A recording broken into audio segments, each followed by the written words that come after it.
saksi N ini kemudian memastikan selain pelaku MDS ini ya yang berada di lokasi kejadian, yaitu S dan AG ya, pada saat dia mendatangi lokasi kejadian itu, posisi mereka itu dipastikan tidak sedang menolong korban anak D ini.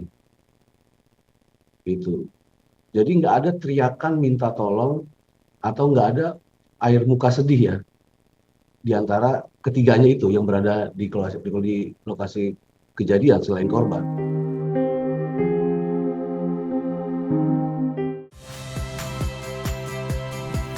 Saya Yasir Neneama. Saksikan program-program Kompas TV melalui siaran digital, pay TV, dan media streaming lainnya.